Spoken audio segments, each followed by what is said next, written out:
Welcome to Overwhelmed to Overcomer podcast with coach, encourager, and strategist Anna McLaughlin. If you're a Christian woman who has big dreams rooted in an even bigger God, but most days those dreams feel completely out of reach, trust me, I get it. As a homeschooling mama of 4, entrepreneur, investor, and all around wearer of many hats, I am right there with you. And yet, the Lord invites us to live out our God given purpose now in the midst of the madness. So, let's explore together how we can know our calling and walk in it today with clarity, with courage, with each other. It's time for you to live the life you love and love the life you live. Let's do this thing.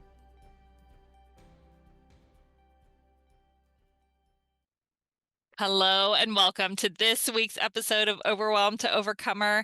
We're going to make this thing happen. You're listening to this on my 15th wedding anniversary. My husband Brian and I have been married 15 years today.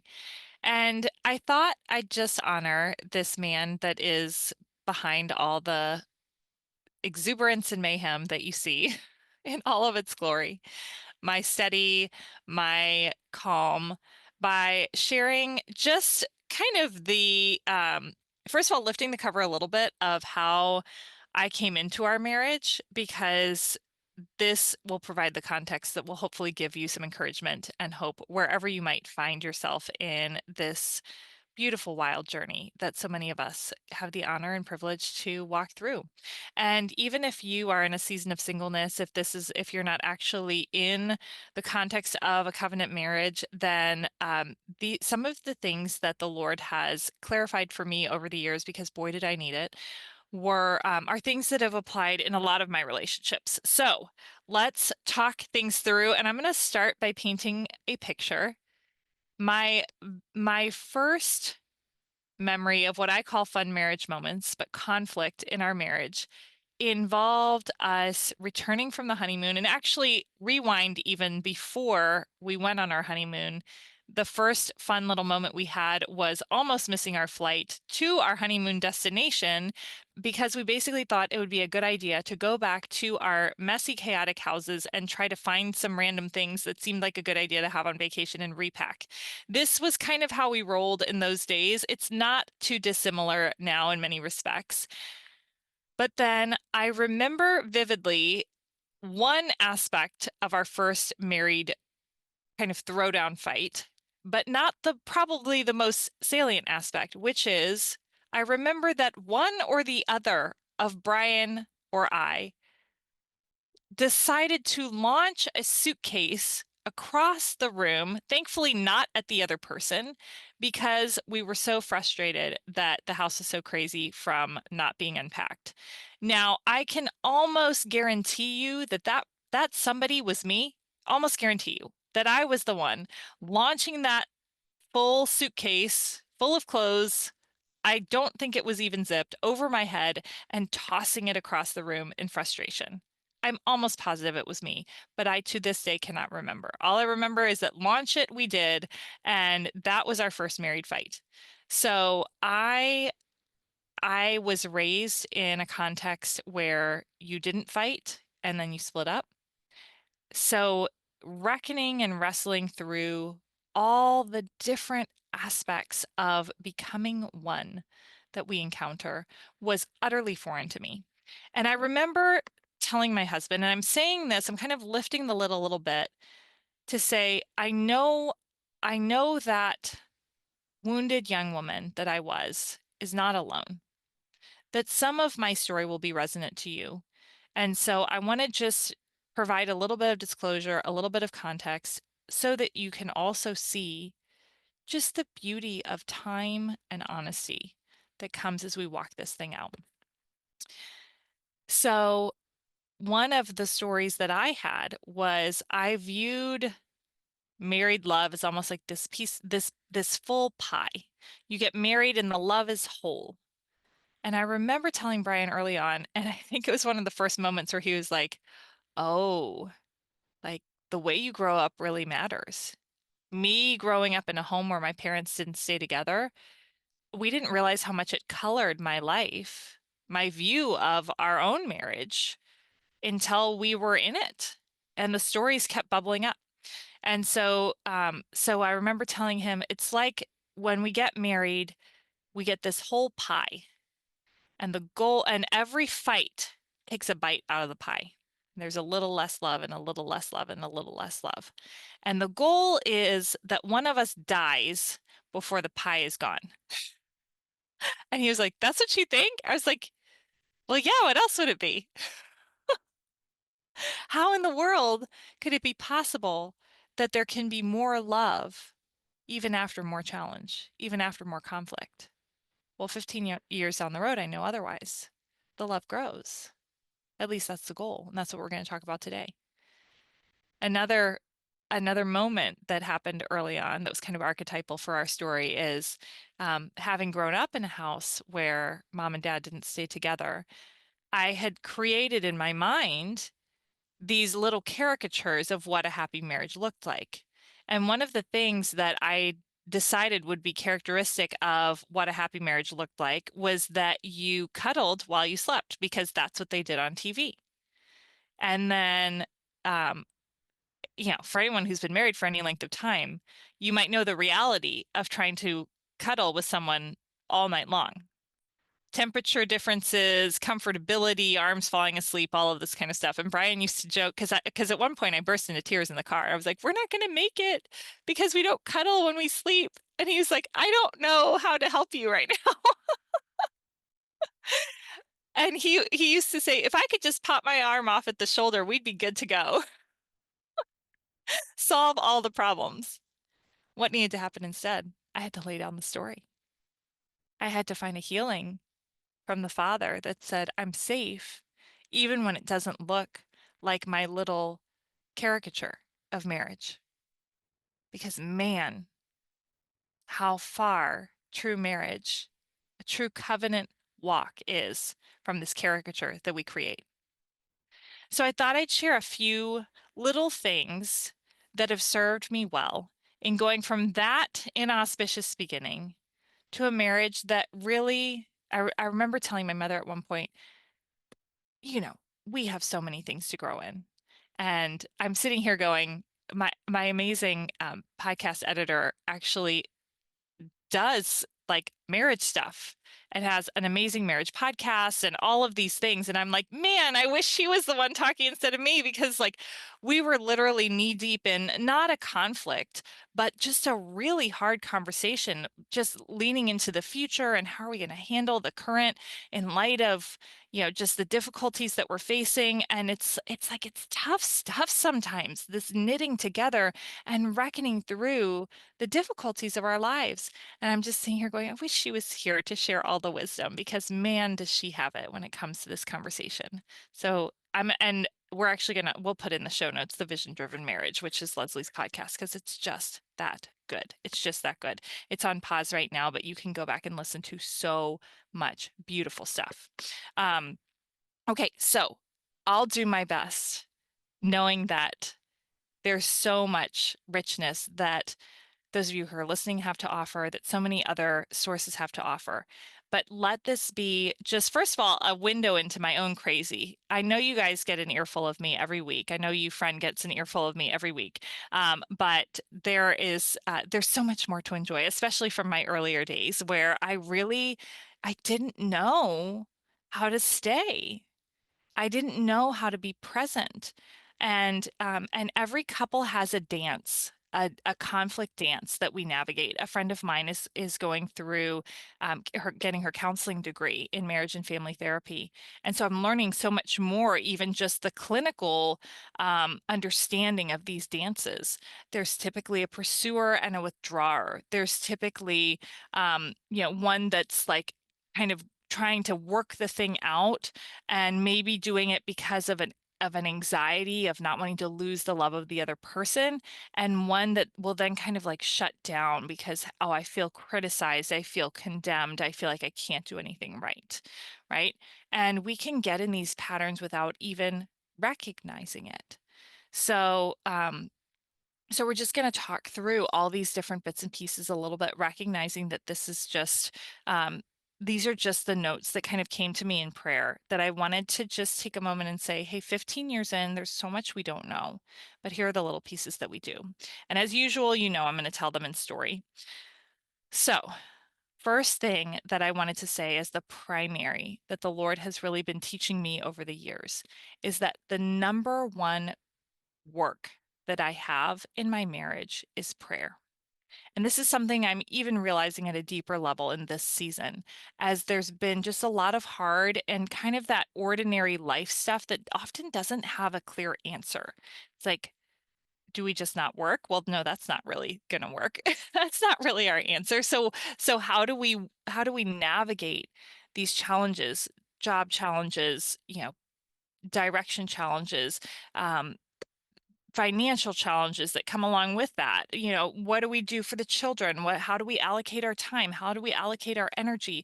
All of these day-to-day things that need to be navigated.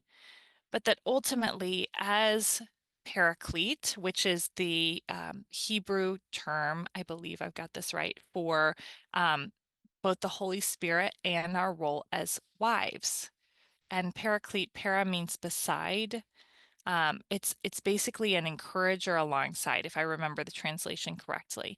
And so how do we stand in this role of encourage alongside? Well, the Lord first taught me this because a friend of mine was talking about her spouse and said at one point, well, just one of the big struggles was that he just really didn't have a strong relationship with the Lord. And he would acknowledge that that was a huge failing that was really hard for me. And as I was listening to her talk, I felt like the Lord almost tapped me on the shoulder and said, the missing piece in this conversation is that ultimately the wife is not aware of her own impact that that can be obtained through prayer. That if there is what if we as the spouse, if we as the wife are looking at our husband from a lens of lack and saying he has failed in this way, ultimately what the Lord sees is that kind of adage of like if one finger is pointing at one person, then three fingers are pointing back at yourself. If you're pointing one finger at someone, then you're pointing three fingers back at yourself. This is back in the log that ultimately the wife is complicit, if not more responsible for a failure in prayer. Because one of two things is going to happen. Either there's going to be a shift in the heavenlies and the husband's going to be called higher and that thing is not going to be the issue that it was, or, and potentially both and, the wife is going to have a far different posture, one of complete dependence and trust on the Lord, saying, I know that my husband is exactly the man that I needed at all points in our lives because I am that submitted to the Father. Okay, so that's the first note. And I do want to just put a caveat here that is very important. I want to say this very clearly. If you feel, I don't know how else to say it, if you feel crazy in your marriage, if you feel like you try to address something and then it slips away and you end up feeling like it's your fault and there's a lot of shame and there's a lot of blame, guilt tripping, manipulation, any sort of fear at all, it is so important to talk to someone, to talk to a professional, and really get clarity on whether this could be a situation where you need additional assistance. We're kind of outside the realm of the everyday fun marriage moments, the everyday navigating life together, two fallen human beings who love each other and are doing their best for each other. Whether it would be categorized as abuse or just an incredibly complex situation. I just want to say, like, this is not the context that we're in this conversation right now. And I just want to offer you the most loving thing that you can do when you're in that type of situation is to get help and support so you can say, I love you enough to say you can't do this to us anymore.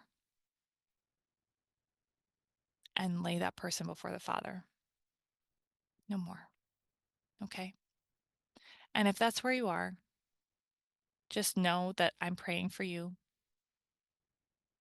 Lord, I just pray a covering over my sister who's walking this out, that you would minister to her richly in a way that is true. She would feel that stirring in her spirit if it's her. She would say, I know it's time.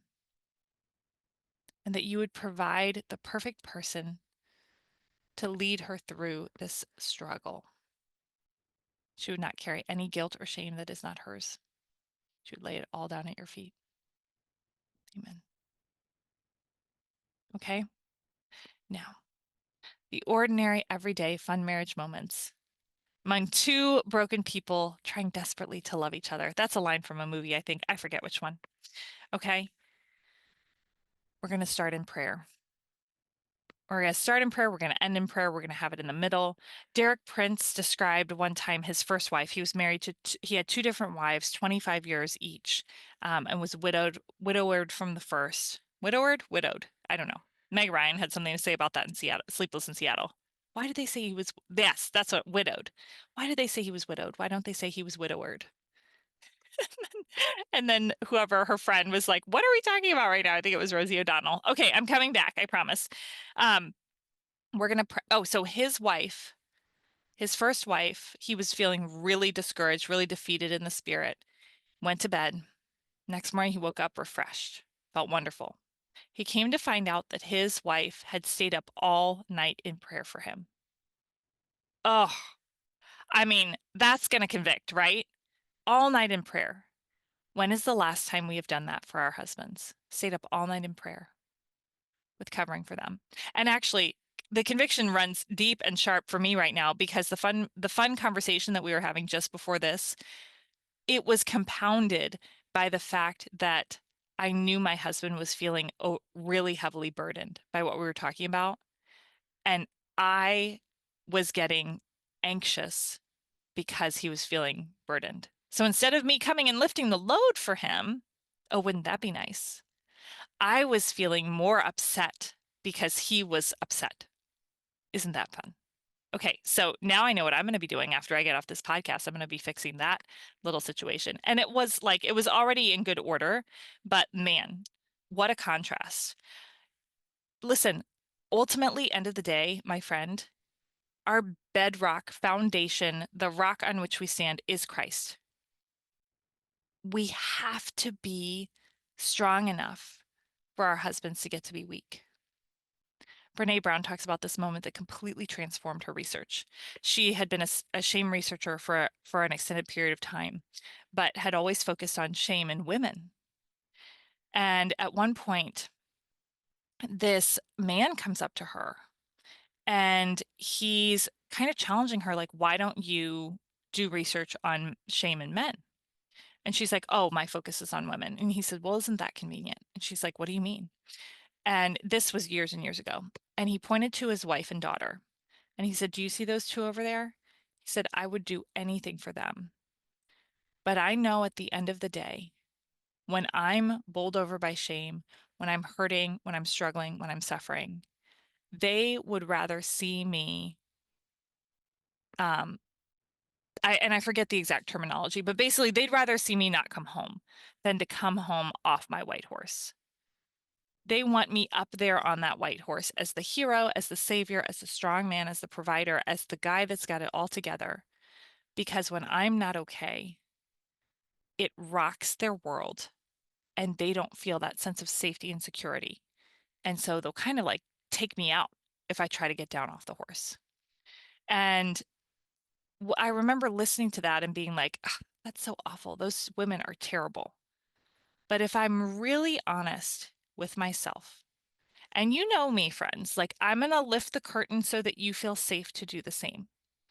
So it's funny because sometimes people will respond to some of my stuff online, like, I hope you're doing okay. Like, I'm actually great. Thank you.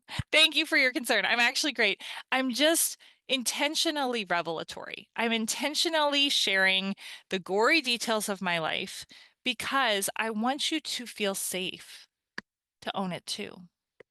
Because God's big enough to hang with it, but sometimes we forget that, right? Sometimes we forget that He's got us here too, in all the messy ugliness, where we look at our husbands and go, Please don't be weak because I can't handle it. Please always be okay.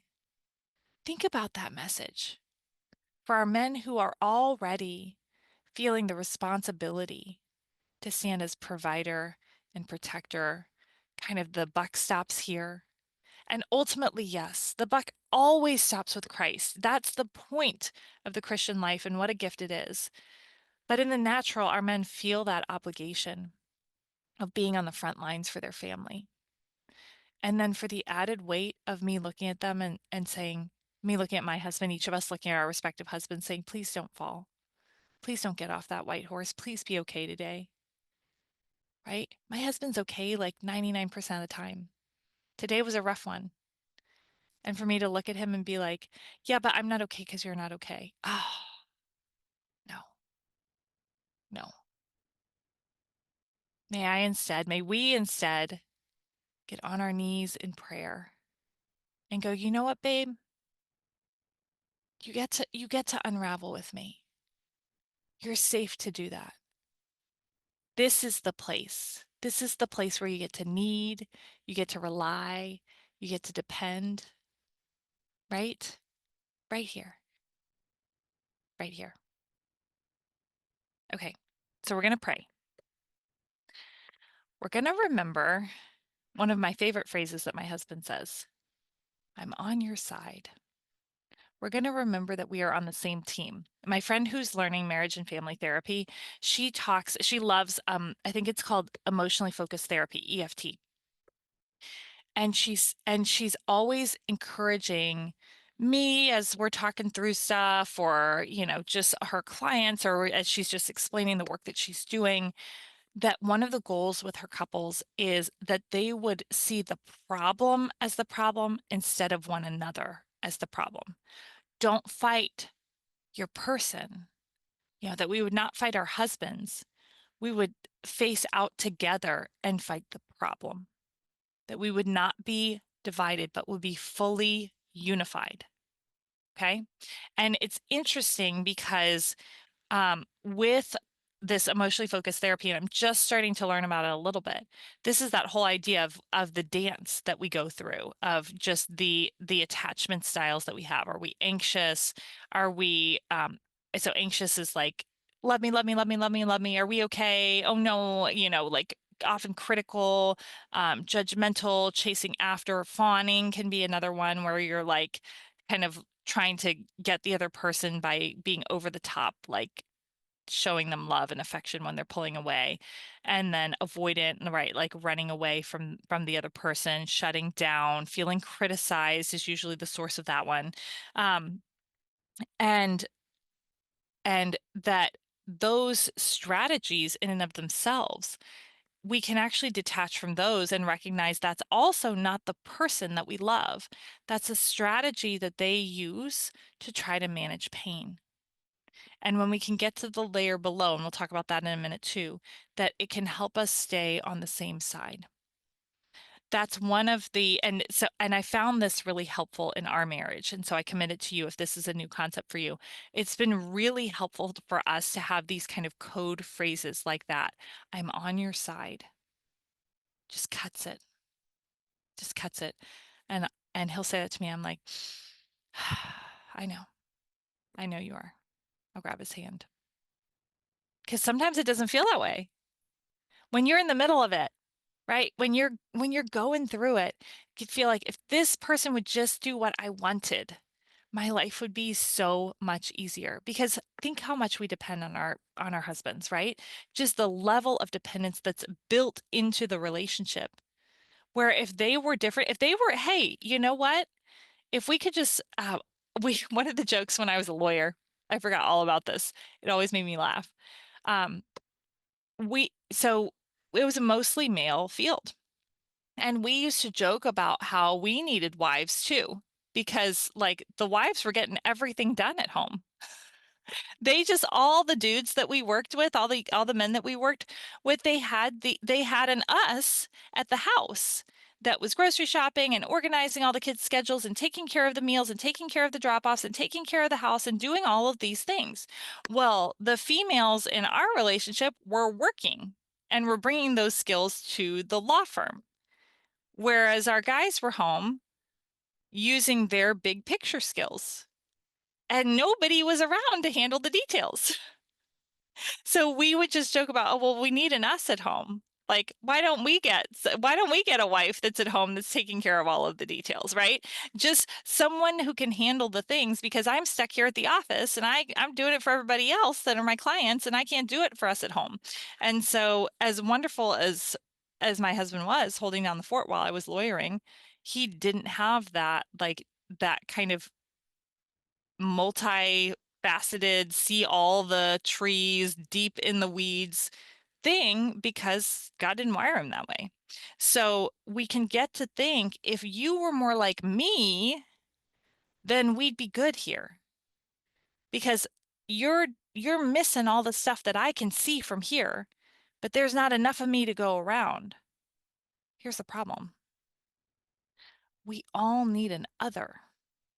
And it is their otherness that drew us to them in the first place and that makes us whole.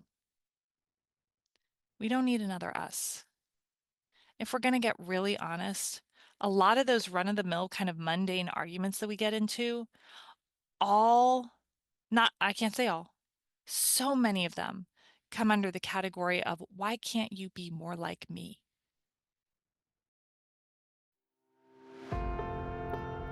Hey, Mama, let me ask you a question. When's the last time you gave yourself some white space? I am not talking about a trip to the bathroom alone or even the grocery store. When's the last time you had what I like to call some no one needs me time? For homeschooling entrepreneurs, time like this isn't a luxury. It's actually a key component to a healthy business, homeschool, and family life.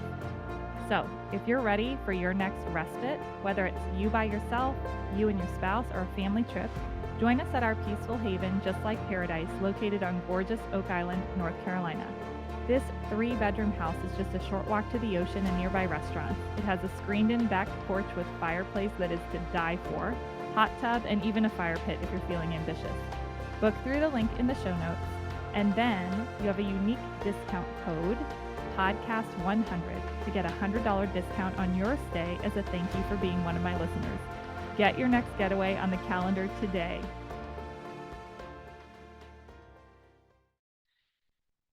He's made in God's image. What are we doing wanting to make him over in ours? And what would we really do if all of a sudden our husband showed up and started acting just like us? I love The Office. And actually, it was kind of all sprinkled through my husband and I, Brian and I, becoming a couple, getting engaged, married, all of that. Our very first I Love You was the night that the Office wedding episode aired. He was over at my house. We were watching it together, and we said, I love you during that whole episode. And it was just so romantic and so sweet. And I've always loved the show anyway, but it's all just mixed and mingled with our own love story from that early time. So there's this time where Dwight, he's like the most passionate paper salesman in the whole entire world. And there's a point in time where he goes and works for Staples, kind of feeling betrayed and unappreciated and all of this. And you start to hear people at the office talk about all these things that aren't getting done. And, oh, the plants are dying. Oh, like the light bulbs are out. Oh, it's so dusty over here. This lighting isn't very good anymore. Where are the snacks? Where's the this? Where's the that? And then it cuts to this footage from previously of Dwight behind the scenes kind of taking care of all of those things. Just silently, quietly going about and serving, doing what needed to be done without asking for any recognition or even having anybody notice it. And I think our marriages are like that more than we understand. There are so many things that your husband does that you will not notice unless he's not there. There are so many ways that he compliments you in exactly the way that you need, that you can't see because it just holds you up in ways that are almost imperceptible, especially as the years go by and it becomes more and more familiar. So I want to invite you today, just take a step back and look for those. What are the things that he does that are so second nature to him that you don't even think about it, but they're just holding you up and simplifying your life? And maybe in honor of my anniversary, consider it an anniversary gift to me. Maybe you thank him today. Go out of your way to find a gift that he gives you and say thank you. Okay. That actually just reminded me of another thing that wasn't in my notes, but we have to go here because it is so good. I saw a post on Instagram that kind of went everywhere for a while, but it's been a couple of years. I think I might have even talked about it in this podcast, but it's been a minute, at least a minute. A woman asked her husband, she said, "I can't be great at everything. But I really want to love you well. I really want to love and serve you well. Can you tell me if I were to do 3 things really well to love you, what would those 3 things be?" And then write them down. Set them in your memory. Unforgettable. As I'm saying this to you, I'm like, I don't think I wrote my 3 down. Oh, I did. Oh, this is so funny. They're literally on my bulletin board. I did. I wrote down Brian's 3 things. Okay. Yeah. I love it. I have his 3 things. Write them down, put them on a bulletin board, and then forget about them, and then they'll still be there. Okay. And root those things in your mind. I thought that was such a good recommendation. Okay. So we're going to pray. We're going to remember that we're on the same side and do whatever we can to look for gift. Okay. We're going to recognize our marriage for what it is. What is our marriage? What is it at the end of the day? It is an earthly representation of a heavenly reality. We are representing here on earth Christ and the church. We are representing the bride and the bridegroom. This is why what we do as a couple matters so much, and why the enemy just does whatever he can to wreak all the havoc that he can. So we have to recognize the union for what it is. We are the earthly representation of Christ and the church. And because of that, the enemy's going to have all kind of heyday with it. He's going to do all he can to whisper in our ears, to foster disunity, to foster discord. We need to recognize that ultimately, at the end of the day, I remember telling friends early on in our marriage, I don't know, I just kind of thought I'd put the dress on and never take it off. This was probably after me throwing the suitcase, by the way, if you were wondering.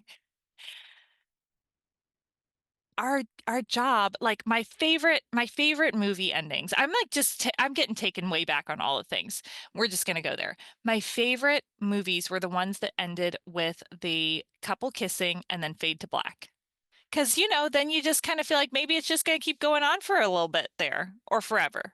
Maybe that's just it, right? There's a great little movie with Brendan Fraser, and I forget who the girl was. She wasn't so famous, called Still Breathing. And it was kind of weird, kind of quirky, but it ended with them floating on a lily pad covered river and kissing. And you were like, there we go.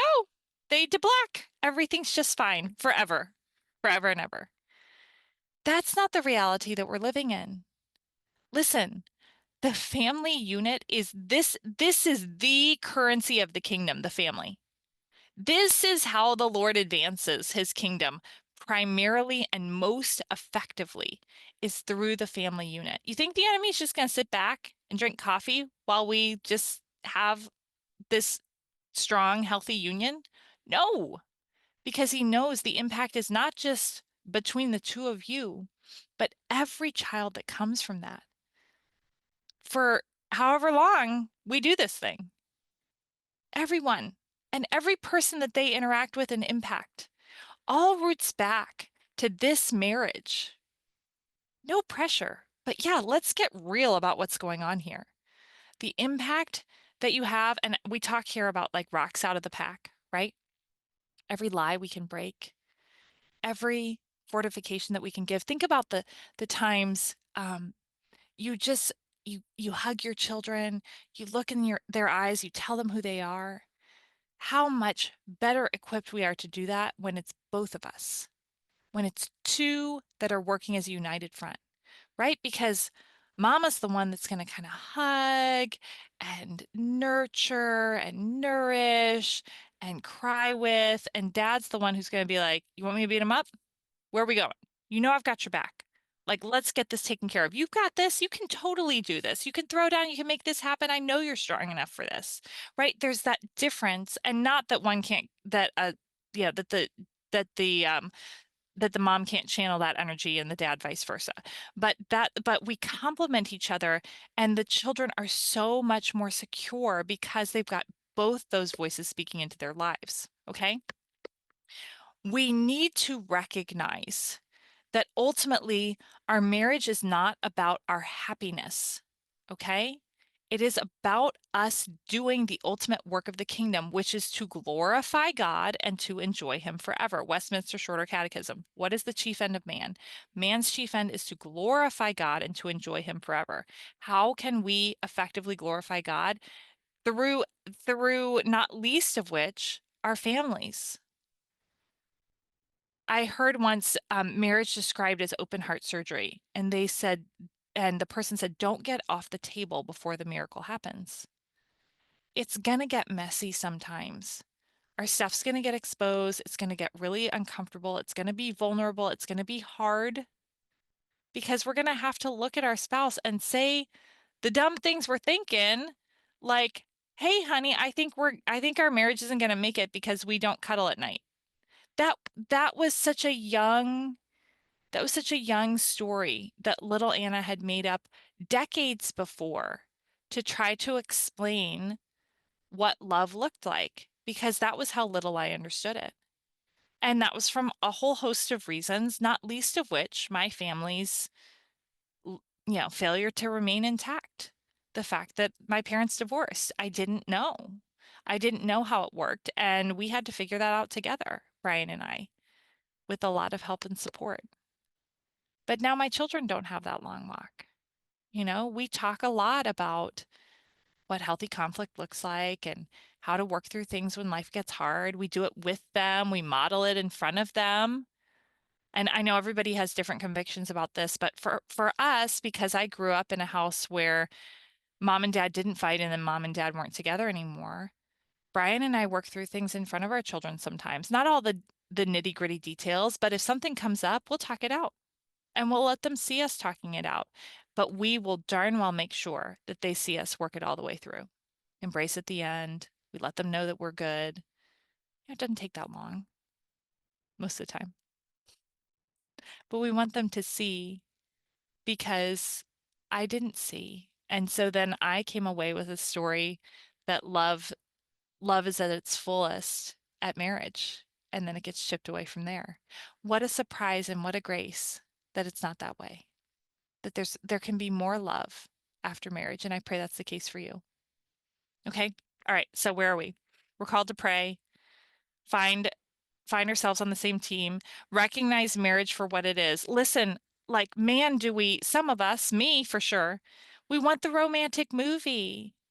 We want this guy that ultimately is kind of like a little bit girly, right? Like, I'm just going to be real. I'm married to more of a dude, so he doesn't kind of just like spout off poetry and say things like you complete me like Jerry Maguire or any of that kind of stuff, right? We don't have that going on in our home. And sometimes I'm like, "Man, I like that stuff." But who did I choose? My compliment. I got words for everybody. I got plenty of words for him. I got words for anybody else. You need some words, I got words for you. All the words. He doesn't have so many words, as it should be. Because, man, if both of us had all the words, we'd never get anything done, right? This thing is meant to sanctify us. It's good for me to learn the good in someone other than myself. It's good for me to appreciate the things that honestly sometimes make my life a little bit more challenging, and the same for him, but much more for him, right? This is mutual sanctification. This is open heart surgery. This is shifting generational lines.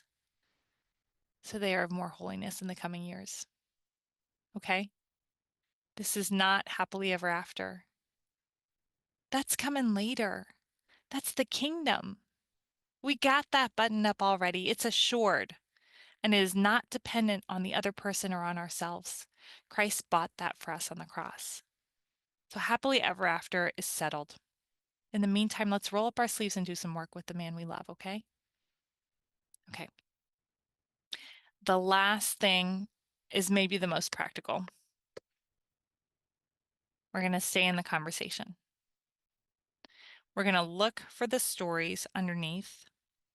And this is what I mentioned before. We're going to fight the stories and not each other. Brene Brown has a great line, the story I'm telling myself. Actually, she has, you need to find, I'll see if I can link it on YouTube. She has a great description of this process of fighting well in one of her talks. It's called the Rock the Speedo talk. And so she basically, I've described it in here before. She talks about this argument that she and her husband started to have when they were swimming in this lake during their favorite vacation trip at their favorite lake. And she was doing what she calls making a bid for connection. She was kind of like saying sweet things. It's so nice to be close to you. It's been such a wonderful trip. And her husband's really distracted throughout the whole swim. And she starts to feel hurt and frustrated because he's giving her these really short, like, yeah, nice swim. Yep, nice water. Yep, whatever kind of responses. And then, so she's starting to get really frustrated. They get out of the water, they're headed towards the house, and she knows in that moment, it's a moment of reckoning. If I don't address this experience that we're having right now, if I don't address this pain that I'm feeling because he didn't respond to my bid for connection, then we're gonna have a fight. I'm gonna get frustrated. I'm gonna get mad. I'm gonna respond to him poorly, and it's gonna go downhill real fast. And so she kind of calls him back and she tries to talk through things with him. And what ends up coming out is that he was actually having a panic attack or trying not to because he had had a nightmare the night before about about the kids getting run over by a motorboat in the middle of the lake. And then here they are trying to swim the middle of this lake because it's the kind of lake where there can be motorboats out. And so and meanwhile, her anger was stemming from a place of feeling like maybe he didn't think she was cute anymore. Maybe he didn't think that she could rock the Speedo, is the way she put it, because she's got quite the way with words always. And so here's this thing of like, he's feeling like he's not man enough. He's feeling like he can't measure up. She's feeling threatened in the area. So he's feeling threatened in the area of strength and competence and ability to lead. And she's feeling threatened in the area of beauty and desirability. And it's just like, it's kerosene. Just wait and light a match. And here's the thing that I just want to say. There are moments in time where if an outsider was watching what we were getting upset with each other about, it would be hilarious. Like, man, there was a moment in Brian and I's marriage where I was pregnant, I was barefoot, I was in the kitchen, I was wearing an apron, and I can't even remember what lit the match anymore. But I threw an onion in the sink, I stormed off, and I was outside in the cold, barefoot, pregnant, in an apron, marching down our street. Not just the driveway, like out on the street. I think it was cold outside. And I remember thinking, oh man, I hope he comes after me. Because what am I going to do? Right? I'm just going to wander around in the neighborhood forever. And sure enough, he did. But there's our dance, right? I withdraw. He comes after me. I withdraw. He comes after me. And I mean, whether it was actually about an onion or something equally ludicrous, since you feel crazy in the moment, but the feelings are so real. And here's what I want to offer. You can break the dance at any point. So that was like early years. We were having our babies. I was having postpartum challenges. I had probably postpartum rage, but I didn't even know that was a thing at the time. So the walk out was really, really long. And I had mental health challenges anyway. Um, we now have reached a point where either one of us knows how to cut the dance. And this is here's one of my favorite tools. I told Brian, I was like, this is gonna be a short conversation. It's not been so short. All right, we can get there though. I love talking to you. One of my favorite little shorthands so first of all, we've got the inside phrases like I'm on your side. Okay. One of my favorite tools, and this works great for children too, is if you know their love language, that is a powerful inroad to reconciliation. Now, mine's really easy. One of mine is physical touch. And so both Brian and I know that when things are getting heated, if he can hold my hand or I can lean my head against his shoulder, we can work through so much more at such a rapid rate because a core need of mine is getting met because I feel heart to heart. For him, it's acts of service. So there are times where my heart's feeling a certain kind of way, and you know, the last thing I want to do is go be of help, but that's exactly what I do. I start in the kitchen because that's the area of the house that drives him the most bonkers. And it's the one that I'm the least likely to get to because I like to organize and sort and like kind of make a whole room look great. And the kitchen's just never going to look great until, the kids move out, which, that's going to be a while. So see if you can identify your spouse's love language and then make use of it. And Brian will even say to me, because in the early days, I'm the runaway avoid girl. Um, in the early days, not only would I throw onions in the sink and storm off on the really bad days, but even just a run of the mill challenging conversation, I would literally be hiding in the bathroom behind the door because physically being in the same room and engaging in that conflict was too much for me. And he would laugh. Like it was just, I mean, it was funny. I was laughing too. It was ridiculous just how hard it was for me to be present. And I would kind of be hunched over and turned away. Everything in my body language said, don't come near me.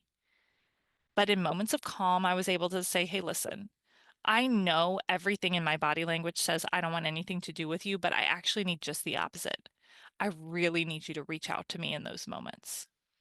And so between the two of us, oftentimes we do exactly that. He'll say, may I give you a hug? And I'll be like, no, and kind of like smile. And he knows that's exactly what I need. Or I will say, I really need a hug right now. Or I'll grab his hand. And I will tell you, and I'm sure you know this too, there are times when that feels like the hardest 6 inches in the world to cross that gap, that abyss at times it feels like between myself and the man I love.